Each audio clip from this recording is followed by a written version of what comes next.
Ngayon naman po ay gagawa tayo ng lemon flavor na Cool Whip crinkles. Ito po yung cake mix natin, 1 box. At ito po yung Cool Whip. At ito po yung butter natin. Kalahati lang po niya na ang gagamitin natin.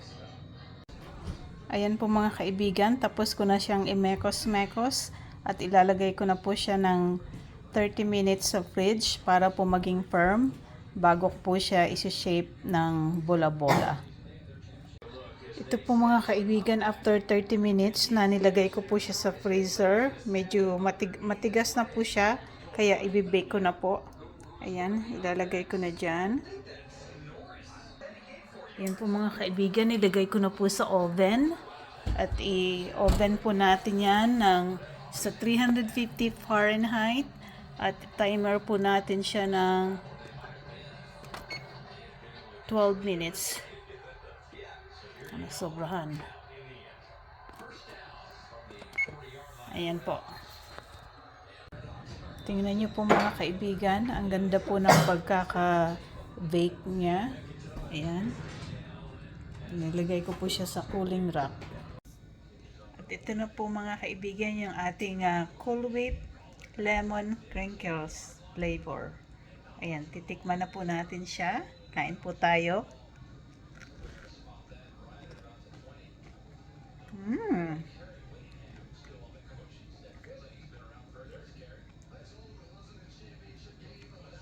Masarap din po siya.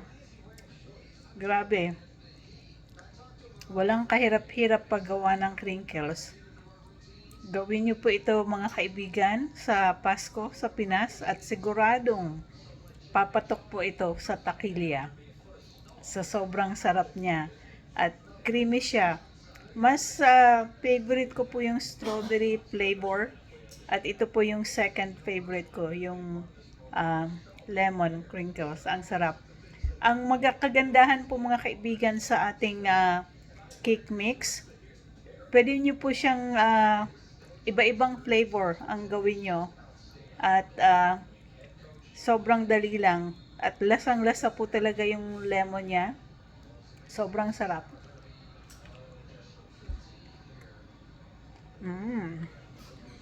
Makakalimutan nyo po yung lahat ng problema nyo pag natikman nyo po ito. Hanggang sa muli po mga kaibigan. Bye-bye!